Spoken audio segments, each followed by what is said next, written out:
Okay. I've just been talking for 10 minutes thinking that I was live. And I was talking to all of you, and you all kept saying, "Hey, why is he late?" And I was like, only like 2 or 3 minutes late.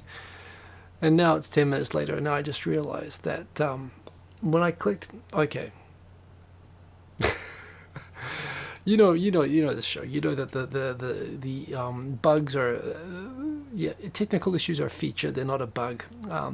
So under the new streaming setup for YouTube, it used to just be that I would just set it up and I would just click it in Streamlabs OBS, and it would boom, it would go live from the control panel here. Under the new setup, I have to get it going on Streamlabs OBS, and then YouTube confirms that there's a feed coming, and then I'll click on YouTube Go Live, and I did that the millisecond that I saw that the pump was primed, that it was ready to go, and I clicked on go, and I was looking at the comments, and I was talking to all of you and talking about what an interesting week it's been and all the things I want to talk about today. And it wasn't until just now that I realized, oh crap, that button is not saying streaming, it's saying start stream. So, believe me, it was outstanding. You really missed an amazing show. It's been great talking to all of you, even though I know you couldn't hear. Oh dear. Well, this happens sometimes. What can you do? My name is Siko Simon. This is Tokyo Tonight for the second time tonight. You know that this happens. Thank you for your patience if you've stayed all of this time. And yes, indeed. First thing I'm going to say, man, I just talked like for 15 minutes. I was actually doing exactly what people said I was doing. I was talking there, and I was like, no, guys, I'm here. And I didn't realize until just now. Oh, well, you all know the drill. So, look, I'm going to say hello to you all now. I'm going to go back into my monologue, which is always not as good the second time round, but who cares? I see Razel Gul at the top of the comments. Let the games begin. Yes, Nissan R33Z, excellent to see you if you're still here. Andrew Mobwe from Melbourne, always great to see you, although I know it's late that you always join late. I guess using this to help with the getting to sleep process, and it seems to work. So all the best with that. And I told you this already, but of course you couldn't hear. Whenever you use lots of emoji things, two things. One, I can't see them because I'm on a Windows 7 PC, so it doesn't display the fonts. And it always automatically flags it, and I always have to click show, which is why your comments come up a little bit later. I approve all of them. Don't worry about that, and it's cool. Please continue with the emojis. But yes, I do have to approve them there, so you might notice them lag around that. Tech Art 2, howdy, good to see you. Deja vu. Okay. Who else? Olivia D, Quint Ranked, Abel Rosario. Good to see you all here. We've got Sergeant Bilko, the man from Sweden. We've got who else in here? Mr. Cordy Chap. I saw Odie Jr., who I mistakenly called Mr. Odie because my brain merged Odie Jr. with Mr. Cordy Chap, and I said Mr. Odie, and then I found it very, very funny, and I laughed. At myself for a time, but I was actually laughing by myself. We all dance in the dark alone sometimes, don't we? Well, that's what this show I suppose is. It was real for a moment.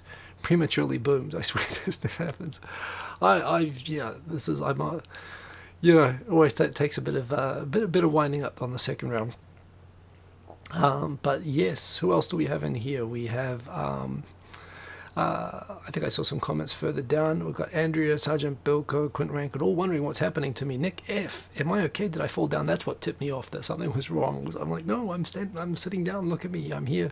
And then I realized, oh crap, something is wrong.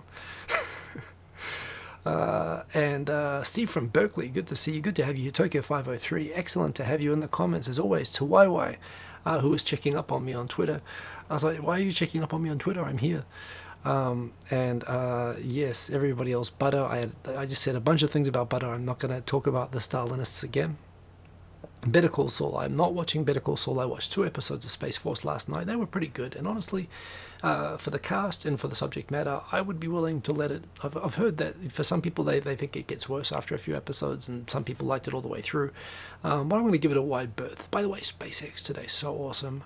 That's such an awesome thing. Yes, lots of butter in fridges. Glad to hear that. Please stock up. You never know when a communist agricultural board is going to take over. Who else we got in here? To YY, I've already said hello to. Steve from Berkeley, Tech Art 2. Abhinav Singh, good to see you. Abhinav, welcome to the comments.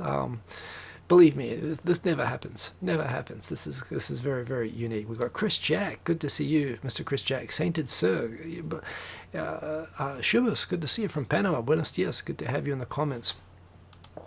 Take two, myself. You were here an hour early and I made you wait an extra 15 minutes because it wasn't turned on properly. Tech is hard. I just caught up the comments. If you are here, please, as always, remember you can grab my attention if you do at Mark Equal Simon. It will flash orange, and I will, if you've got a question or a request or something you just like to, or just say hello and let me know that you're here. I love to say hello to everybody, even if you don't normally say anything. You just like to watch. It still is cool for me to see who's in the comments. So please leave a hello.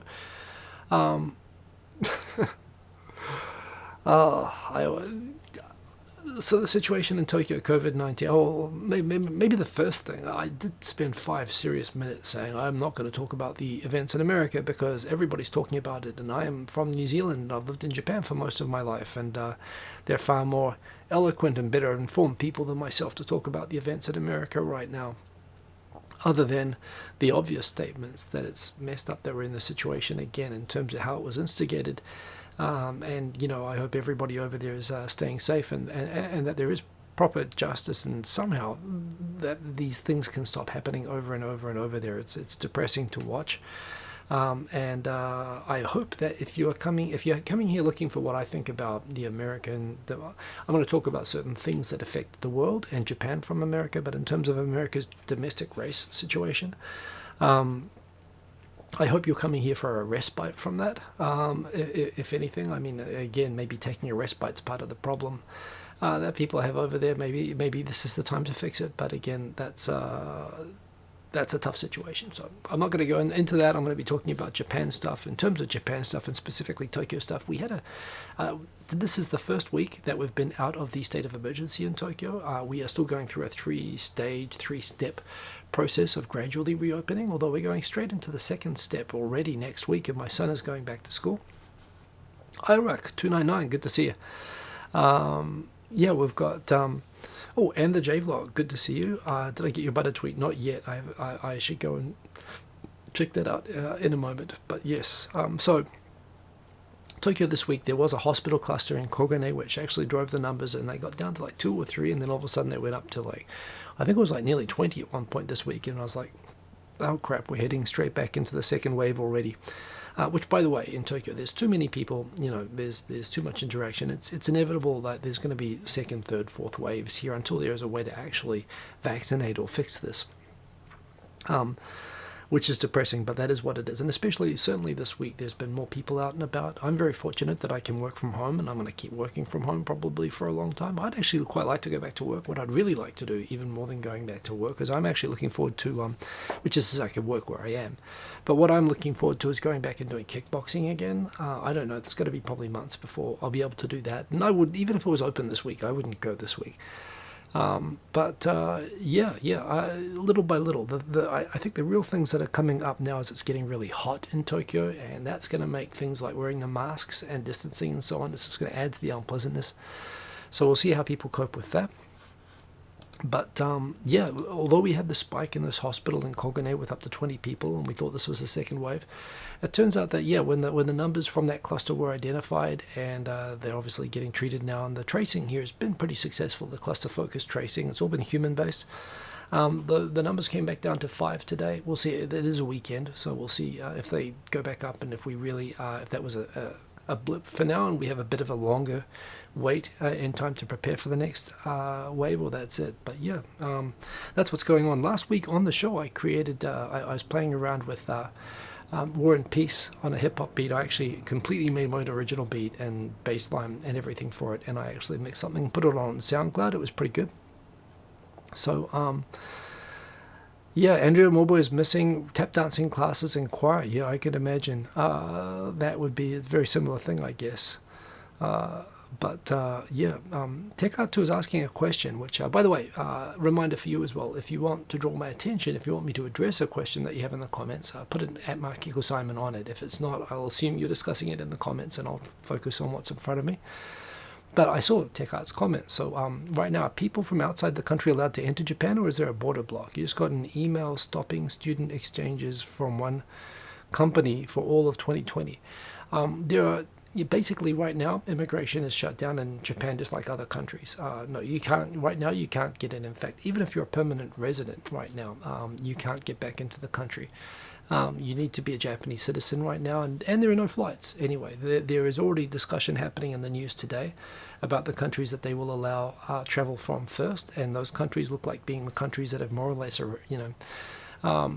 managed to bring COVID-19 under control. So, for example, I see Vietnam, New Zealand, Australia, Greece, some limited countries that have had success in keeping it under control. South Korea is on the list. For countries that will be considered in the first stage of reopening. But there are currently no countries that you can travel from.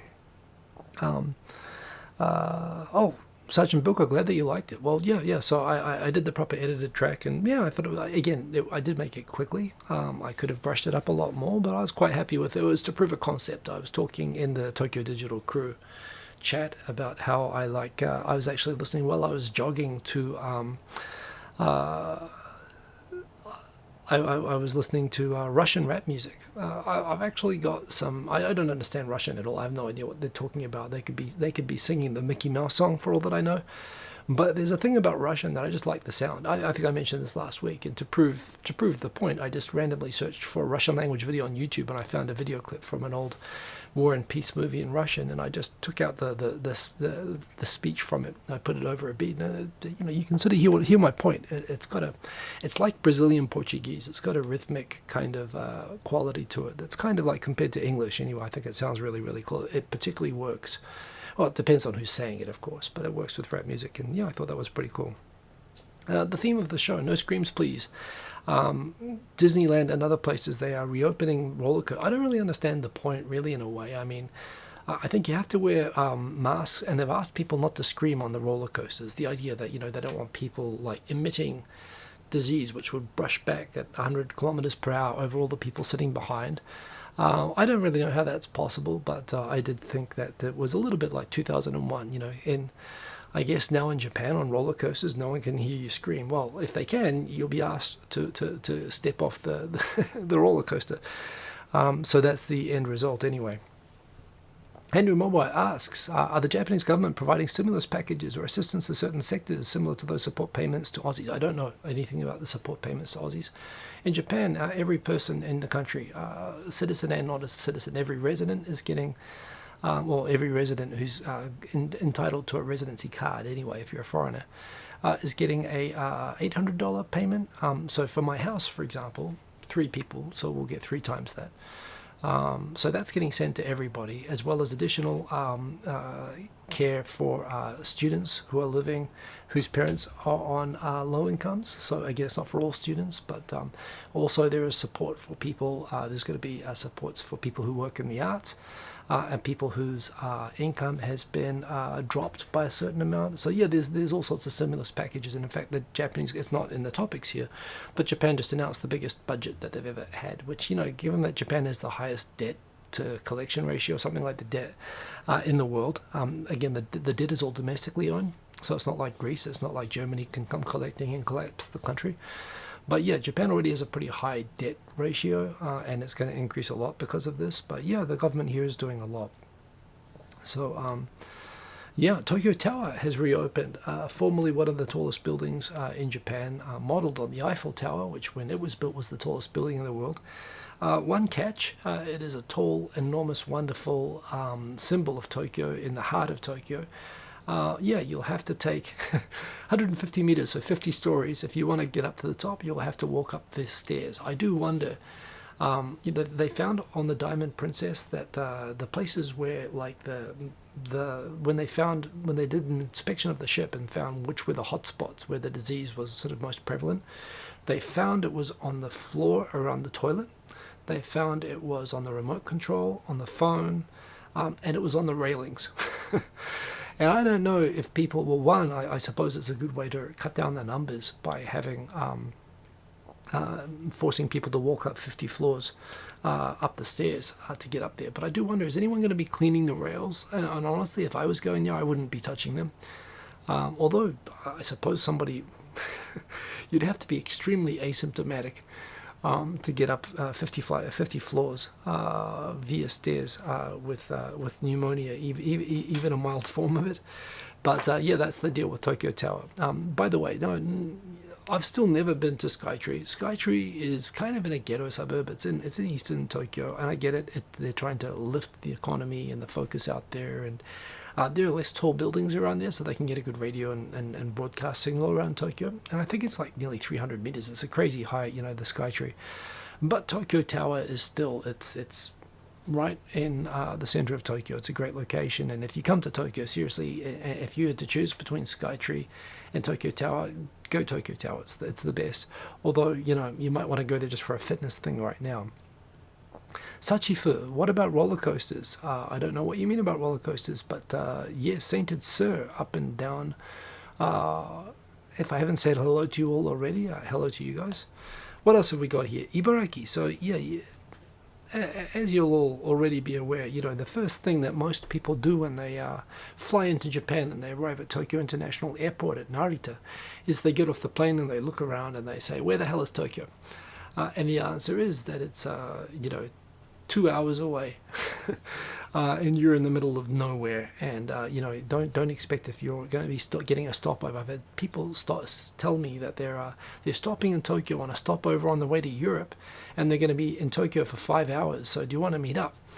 And I asked them, this is a very important question. Are you going to be landing in Haneda, which until like 5 or 6 years ago didn't actually have an international terminal really. Their international was only to Korea and stuff like that. So the only international airport in Tokyo for a long time was Narita. And they'd always say to me, yeah, 5 hours in Tokyo, let's meet up.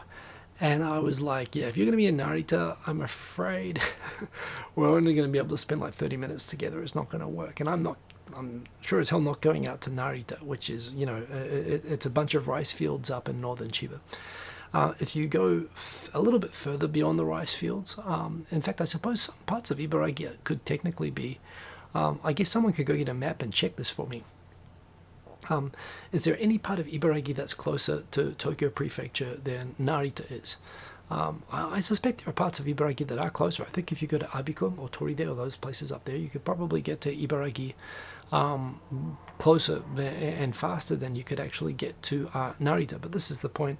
Ibaraki has its own domestic, little regional airport, and they want to promote, because of all the Chinese and Korean tourists and Vietnamese tourists and people coming into Japan, they want to increase the status of Ibaraki's airport by, starting to accept international flights on low-cost carriers and renaming the Ibaraki airport. Ibaraki, by the way, for those of you who don't know, it's kind of mostly rural. It has a few big cities, including the city of Hitachi, where Hitachi is from. It's north of Tokyo. It sort of sits on top of Chiba. It's directly above Chiba. It sort of is across from Saitama and above Chiba. So it's sitting there on top of Tokyo. And, it's definitely not Tokyo. It's definitely rural. Although, when we want to brag about Tokyo having 30 million people, we probably count Ibaraki's population, but they're not really. There are some parts of Ibaraki that people do commute to Tokyo, but it's pretty demanding. But yeah, they're thinking about renaming the airport to, was it Tokyo Ibaraki Airport, which is, it's critics, including within the prefecture, saying, isn't that kind of deceptive? And it is. But at the same time, so is Narita International, Tokyo International Airport as well.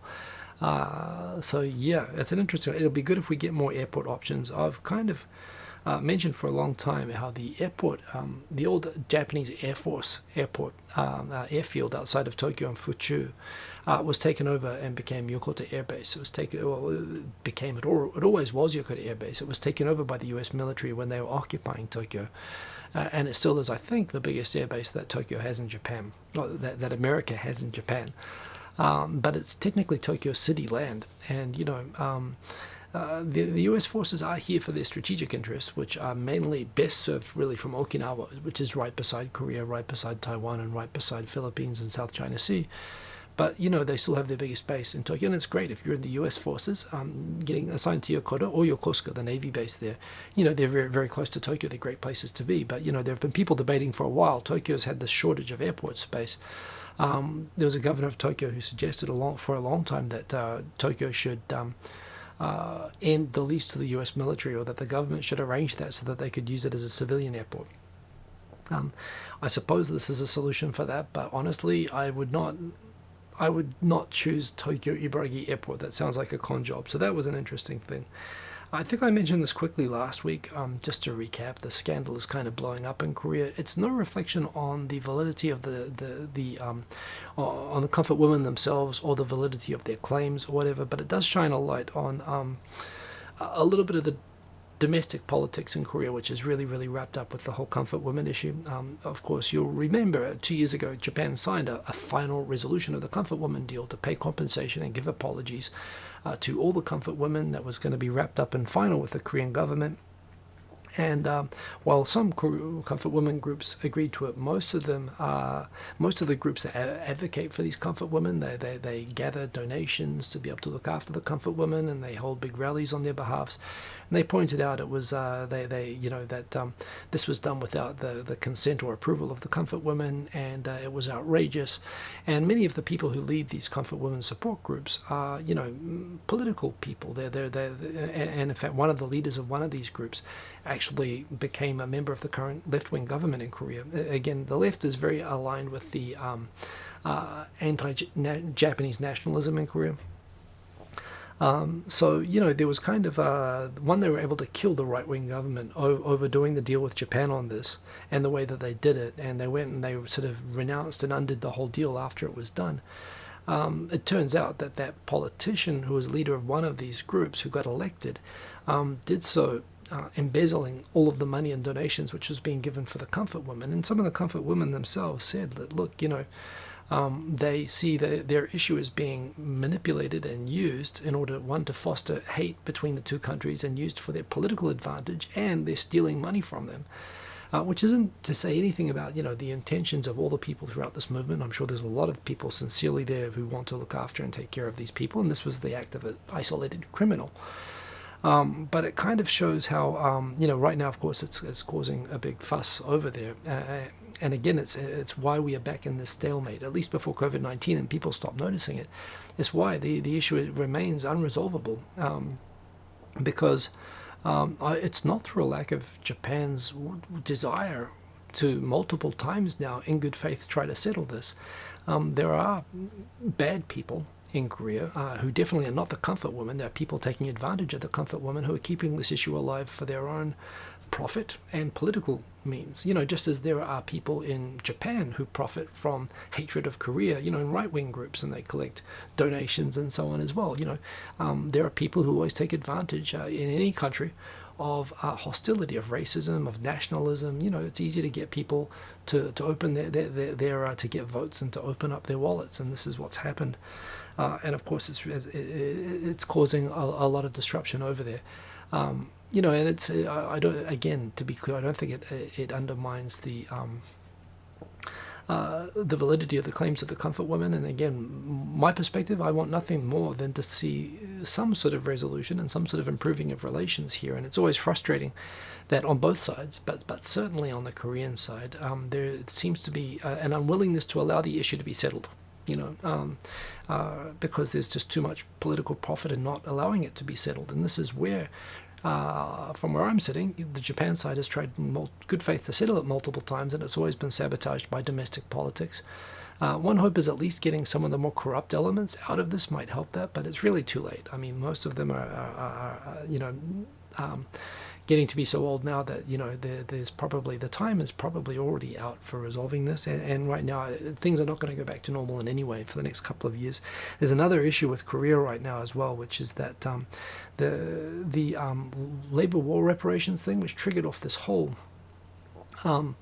drama between the two countries, where Japan basically, between that and a number of other sort of incidents, including the Koreans not properly tracking some dual-use chemicals that can be used in missile technology and sophisticated electronics, Japan basically took away a most favored nation status. Korea was the only country in Asia that actually had this status. But when Korea took it away, Korea took it as the equivalent of imposing sanctions. It wasn't imposing sanctions. They were just being put on the normal export control list that any other country in Asia would be put on. But,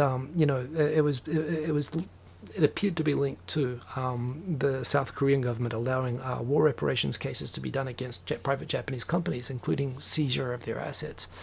You might recall. And so, again, there was supposed to be a bill in the Korean parliament which would have set up a fund funded by the Japanese and Korean private and government entities to be able to compensate people who had legitimate war claims in Korea, to resolve this issue, in exchange for which, Japan was probably going to ease back on the economic stuff as well, was probably the implied claim. But again, Korea, probably just busy with the COVID-19 stuff, but for whatever reason they didn't pass the law when they promised to pass it. They just didn't get through the list of laws that they had on the books for the last parliamentary session, so it expired. So unfortunately, when we come out of all of this, I think we are going to go straight back into the old stuff. To tell you the truth, I almost miss it. It'd be nice to not have to talk about the same, pandemic news every week. But I suppose if there is a good thing about it, it's probably allowing heads to cool a little bit over these issues. This time last year, things were getting really wound up with Korea. And I hope that, this is just a hiccup caused by the pandemic, and that these settlements will continue. I hope this as well, in a way. If this can remove some of the more ardent sort of anti-Japanese voices there, and to actually, accept the possibility of a good faith settlement and to try to figure things out on this issue as well, I still think that'd be great. I've declared that I don't think it's possible a couple of times. I still really don't think that it is. I think the moment to be able to do it is past, unfortunately. But I hope something can be done anyway. So that's super interesting. That's something that's going on with Korea and Japan right now. Non-corrupt politicians, exactly. Well, you see the fatal flaw in my hopes. But there you go. Andrew Mobwe, an hour drive from your house. Well, it's true, most places have an hour to the airport. But, in Tokyo and Haneda, we can get, if you're in central-ish Tokyo, you can get to the airport in like 30 minutes. And it's pretty awesome. And Narita is, basically Narita is like having the Melbourne airport in Wollongong. It's nuts. Or it's like having it in Geelong. Well, no, it's actually further away than Geelong. It's 2 hours away. So yeah, it's not quite Wollongong, but it's further away than Geelong. It's ridiculous. One thing that was really cool, actually, so in my 22 years in Japan now, going on 22 years, it is funny. I grew up in an army family, New Zealand Army, but I lived in Australian and New Zealand Army bases in New Zealand, Australia, and Singapore.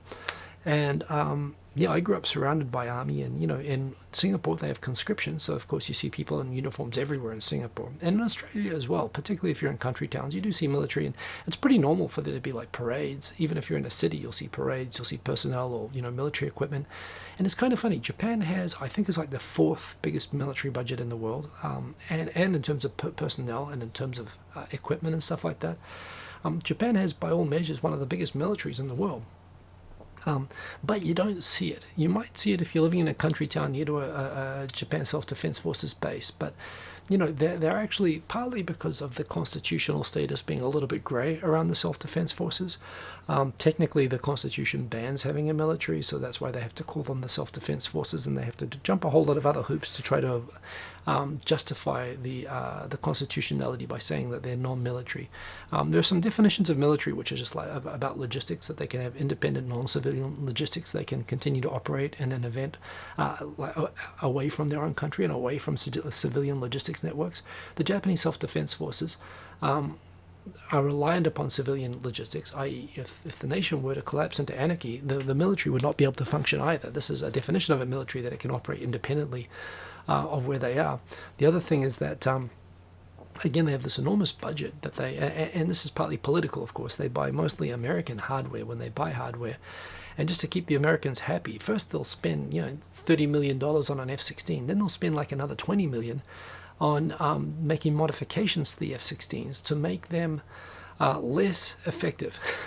They actually paid to modify U.S. airplanes to make the fuel tanks smaller, so to reduce the ranges, to carry lighter armaments, so that basically to take away any accusation that they could be used to project power or to go and invade or go and operate outside of Japan.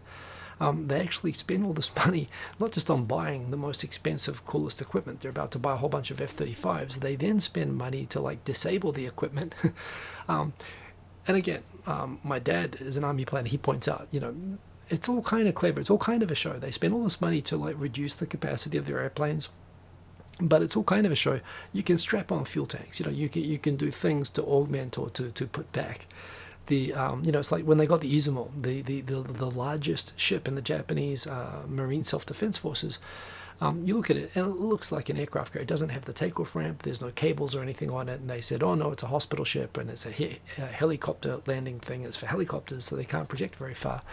But, of course, they put this into commission 10 years before the F-35s came out. Now, of course, they can put F-35s all over it, which can take off vertically. So they kind of do all these things where it kind of, they're trying to modestly, cover up with a towel and say that, look, this couldn't possibly be a military when it kind of is. But the end result of this is, apart from those, they also hide the bases. They put huge fences and trees. They obscure the bases. They have restrictions on civilians being allowed to visit military bases. And when I was a kid, from school, kids could go and shoot M16s. I mean, there were shows where I remember from my school magazine when I was in Singapore, seeing kids at shooting ranges. I'd go hunting or whatever. We would live in and out of the parks. In Japan, when a politician went and fired one shot at a military range, he had to resign. It was, even being invited to shoot a bullet once, is considered a scandal sufficient to merit resignation. So they hide these. You don't see all the Japanese military has, awesome equipment and stuff like that. You never see it.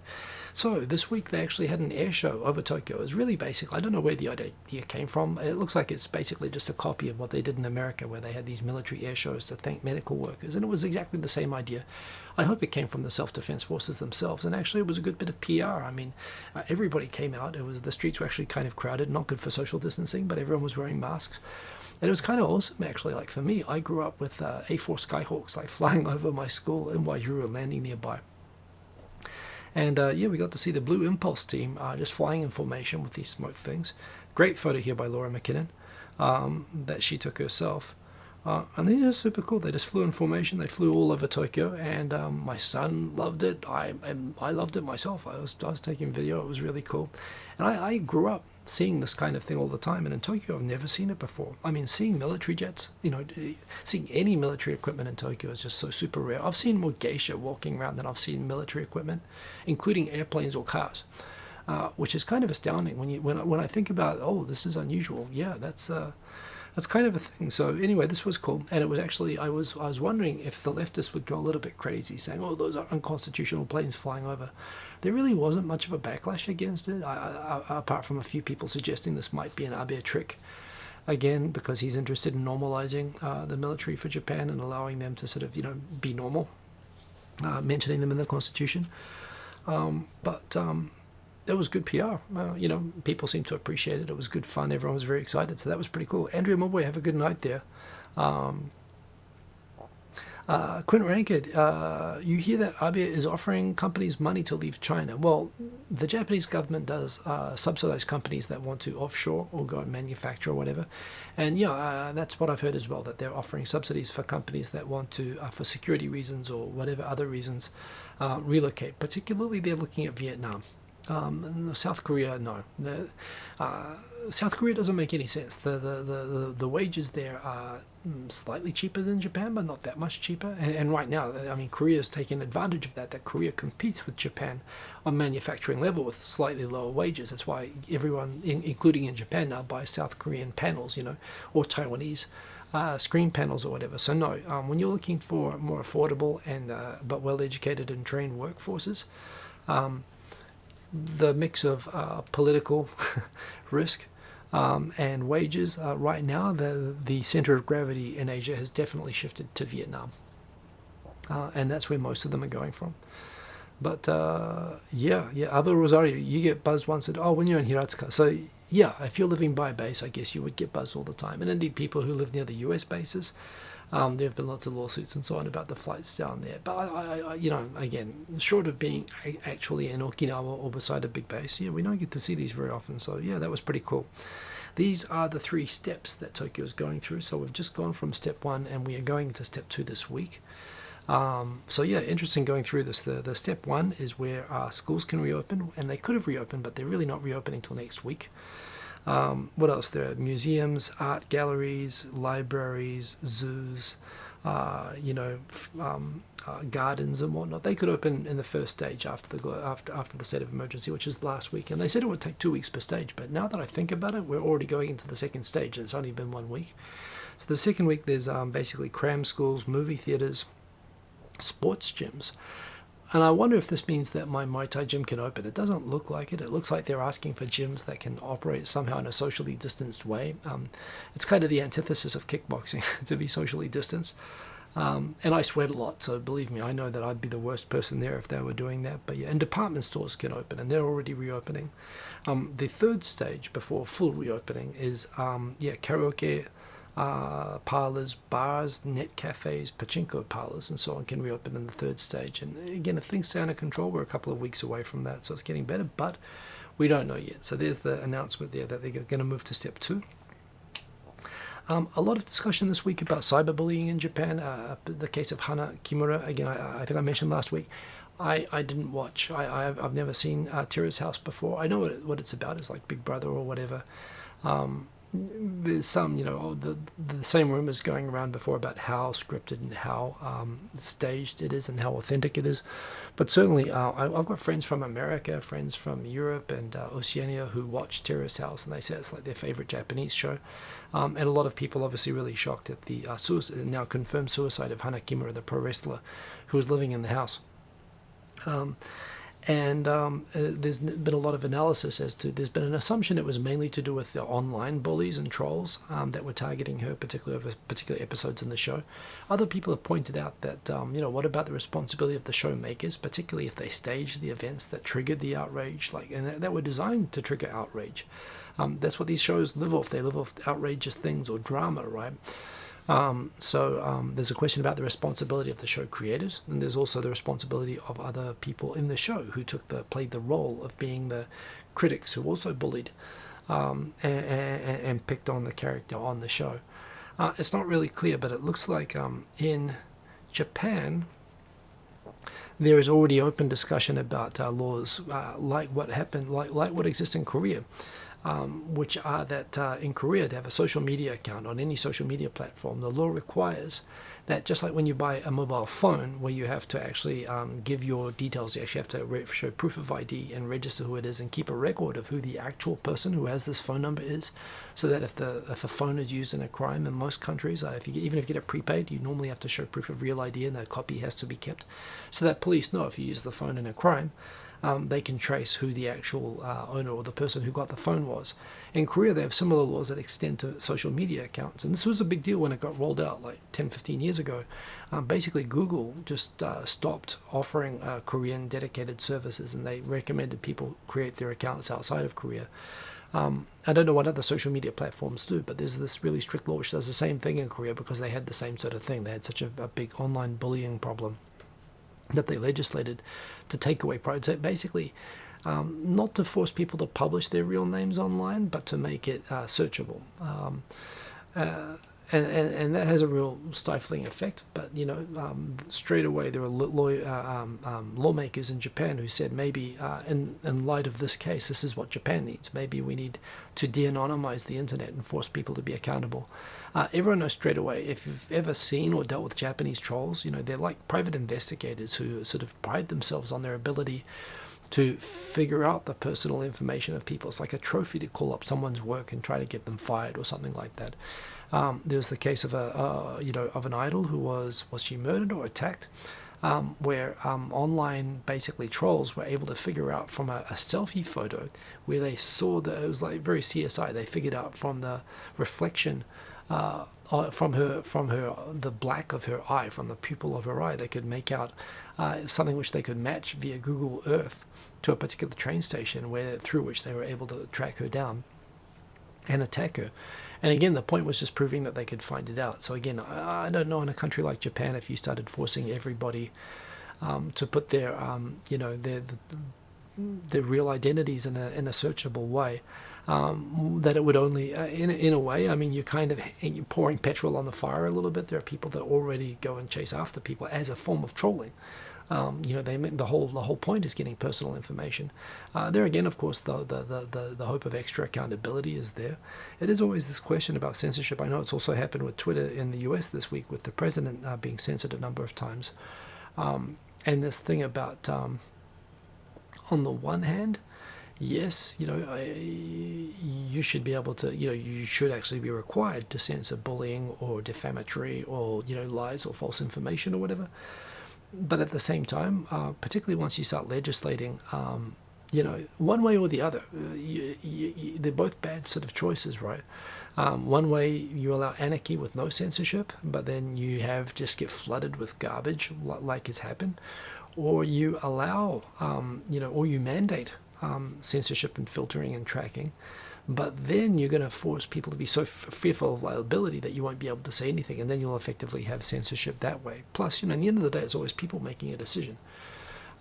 So it's a really tough balance. But anyway, that's the thing that's definitely happening in Japan as well, in respect to the Terrace House case. We've got, right now, 6 million workers are on leave or furloughed in Japan. I guess this is going to ease with the lifting of the state of emergency. There's still the official unemployment rate in Japan is like 1.2%, which is nothing, but Japan has really strict criteria by which they recognize someone as being unemployed. Basically, if you can go back and live at home, you might be registered as unemployed when you lose your job for like the first 6 months, but then they take you off the unemployment list. So compared to how they count unemployment in New Zealand, it also means that you don't get benefits. So you're really out on your own for after a certain period. I think it's like 18 months that you can collect like unemployment insurance. But it's pretty tough if you go out beyond that and you're not counted. And right now there's a lot of people that are being asked not to work or whatever. So the number there is probably a true indication of the unemployment number being very high, like it is in America and other places. This is... I talked about this in the 15-minute stint before the show started, but one of my favorite shows, I've mentioned this before, is Children's News. If you have intermediate level Japanese or above, I watched this originally to learn Japanese, but I still watch it today because it's actually one of the best news shows. What's great about Children's News in Japan on NHK is that they don't dumb it down. They don't make it like they're talking to a 5-year-old. It's aimed at like teenagers. But what they do is, rather than just tell you what happened today on some story without any of the background or context, is that they actually tell the stories in a really, for any news story, any scandal, anything that's going on, they actually go and tell you a kind of complete picture. And one of the things where they talked about the responses to COVID-19 in Germany and Vietnam was they mentioned how in Germany they've been successful doing millions of, something like a million PCR tests a day, whereas Japan can only handle a few, at the most like 3,000, and they can't get up to that number because they're all done by people. And the manual work is just, they don't have the capacity for it. And authorized testing stations in Germany can do 1 million. And they pointed out on this NHK show the reason that they can do it in Germany is because they use automated PCR testing using medical devices that are made in Japan by Japanese companies and sold to Germany. So Japanese private companies sell Germany the machines that allow them to test 1 million people a day, yet they don't sell them in Japan. You can't sell them. They're only just starting to sell them in Japan. It's funny, during the week when I pointed this out, a lot of people, I assumed it was because it was just hard to get permission to sell. Other people pointed out it wasn't so much the permissions, although that's kind of part of it. The other part is that in Europe they do a lot more transplants and stuff like that, and the kind of testing that they use for this is associated with like immunity testing for like organ transplants and stuff like that, which you just don't have in Japan. People have to go overseas to be able to get transplants. So Dan H, you didn't it's not orange because you misspelled, but it's okay, I can see. How do I think this will affect family life in Japan long term? Do I think there'll be calls for more work-life balance and spending with family because of COVID? Oh, it's interesting. I mean, you hear about this COVID divorce thing and people kind of being happy not to. I think it's definitely changing the work style. I actually think some progressive companies, Microsoft itself did this last year. They experimented with the 4-day working week, where you'd still work 40 hours a week, but you'd work 10-hour days for 4 days rather than 8-hour days for 5 days. They found it improved productivity a lot. And there's a lot of companies talking about, moving to 4-day work weeks. And a lot of companies which have just never had the infrastructure for teleworking before are being forced to figure it out and to invest in it. And they're figuring out that, it actually, and it's not just, everyone assumes that the worker is like a salaryman dad.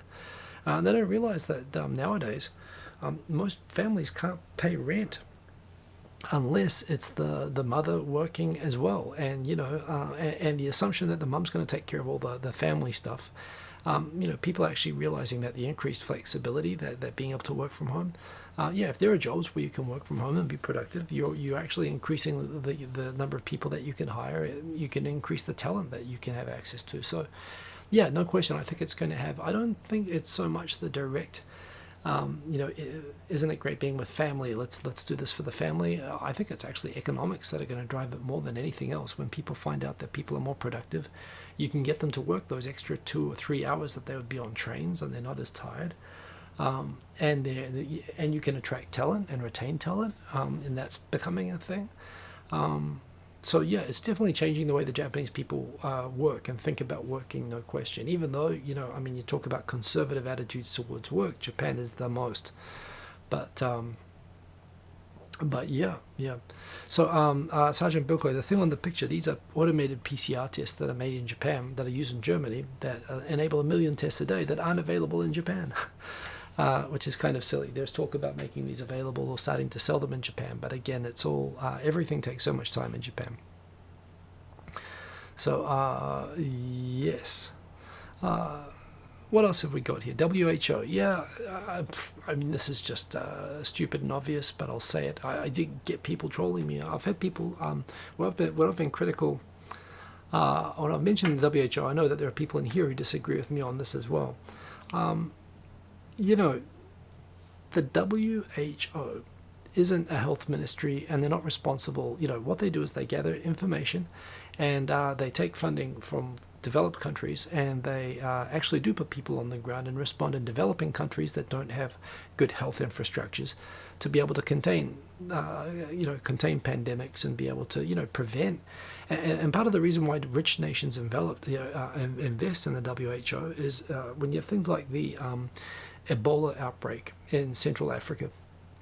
You pay for it to fix it, partly out of altruism to help all the people in Africa that have it, but you also pay for it out of self-interest, so that you can fix it in Africa and not have to fix it in America or in France or whatever. It's part of making sure that there's sort of a global framework, particularly in the majority of countries that don't have really functional health systems. To make sure that they have resources to be able to, know how to protect themselves and respond to these. And, the fact that we have MERS and SARS and, swine flu and bird flu and so on, and that these things do cross borders. It's very rare that you get cases where you have a real successful containment of really contagious diseases. And you talk about a scary one, Ebola is one of them. But Ebola was contained, and the reason that you have it is basically so that you can deal with it at the source and not have to react to it when it, not deal with it at your own borders. Again, the knee-jerk political scapegoating, we don't like it, so we're going to get rid of it. It's like you get a lot of libertarian people, and I always considered myself politically libertarian, at least when I was at university. I'm still sort of on that realm of preferring less regulation and less control about stuff, but you always get the extremists who say it'd just be better to have no government. And it's a bit like this, we should just get rid of the WHO because they have some serious problems, of course, like all these UN organizations do. But the idea of just pulling out of it completely, at the same time as they defunded the overseas branches of the CDC a couple of years ago in America. It's bad for America and it's bad for the world. I mean, it means that when the next COVID-19 comes up in, South America, or it comes up when the next new one comes up out of Africa or Asia or South America or Europe, if there's no coordinated international response, you're just going to be sitting there waiting for it to come to you and have to deal with it when it hits you. You're basically tossing the baby out with the bath water.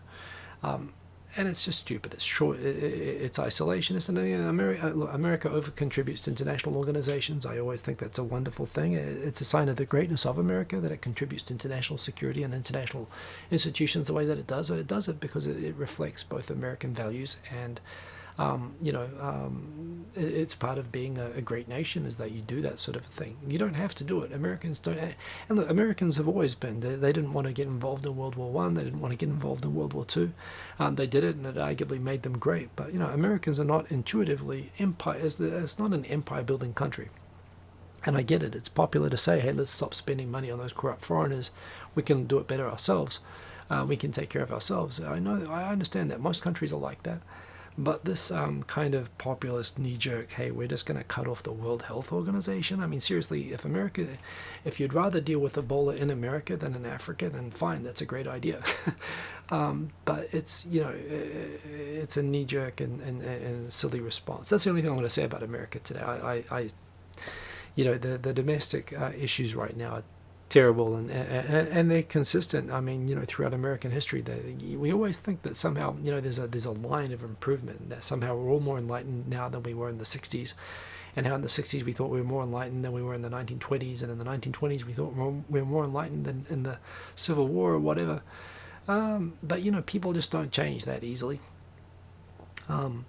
And, America's still got massive problems, which, again, I'm not informed to talk about in terms of the domestic problems. But in terms of the international problems, this is bad for everybody, and it's short-sighted, and it's a stunt, and it's annoying. So, remember, your vote actually matters, American people. Please think about that, because the rest of us have to wear it. This is super cool. To me, I'm still absolutely hopeful that I'll be able to fly up on a Blue Origin or a SpaceX rocket, go stay on a Bigelow inflatable hotel, maybe in orbit around the moon. I'm hopeful I'm going to be able to do that within my lifetime. And I'll tell you what, if I was waiting for NASA or the European Space Agency or the Japanese Space Agency to enable that, it would never happen. In fact, if anything, the dreams that I had as a kid, when I remember the first space shuttle flight in 1980. Columbia. I remember I was like my first year of school, we all had to draw pictures of it landing. I mean, it was like, and to me, this was like the coolest thing. Also, because I lived in a military base and on a high plateau, we had beautiful skies in New Zealand. And I became an astronomy freak, and I was like, yeah, the thing I most wanted to be in life was an astronaut. Was willing to change my citizenship and everything for it. But it's just manned space flight and space exploration. Space exploration hasn't done so bad under NASA. To credit to them, the robot exploration has been great, but man just doesn't made economic sense. And the shuttle, which I thought was like the most awesome thing ever when I was a kid, is kind of responsible for it petering out. But now we are faced with like Boeing, SpaceX, and all these other companies that are. I mean, this is awesome. The first private rocket with private astronauts, from America for the first time in like how long, going into space, and that this is going to become regular. I mean, maybe this is how we go. Maybe we are going to have 0G fly from Tokyo to New York in 45 minutes, with 0G at the top. If they can figure out a way to make that and again the math which Musk is showing suggests that you could actually, the economics on the fuel and everything, you could get there 45 minutes, and it could be cheaper to do than on an airline flight if you can get enough people on it and you can make them sufficiently reusable. It actually makes more sense than flying 10 hours on a 747. It is so cool. There is so much cool stuff happening right now, and this picture, I saw people like saying the spacesuits, they look like they're made for Hollywood rather than real spacesuits by NASA, for actual functional for space. I don't care. They look cool. I mean, and this is the thing. And Musk is a dickhead. Yeah, he seems to be a dickhead. But a lot of great people are. I mean, Thomas Edison was a dickhead. But they get stuff done, and I don't know. I can't help but be excited by hearing what Tesla's doing and SpaceX is doing. Whatever the people involved in them are doing, and again, the terrible things you hear about the working conditions in a lot of the factories, Tesla factories and whatnot. I go back and forth, but this is so cool. This is what I wanted to see this 20 years ago. I think Elon Musk was probably reading the same future books in school that I was reading. That it looks like he's almost making the same. He's basically doing what I was expecting I would see in my adulthood. He's making it happen. So that's awesome. And this today, the successful launch. I hope successful return. Yeah, it's always good if you can also bring them back. Yeah, that's just super cool. I'm just really excited about that. I'm really hopeful that we can do that. Some people asking before about travel to Japan. Yomiuri Shimbun reports Thailand, Vietnam, Australia, and New Zealand are likely to be the first countries to have restrictions opened to be able to come to Japan when they do it, which is not clear when that's going to be. But congratulations if you are there and able to do it.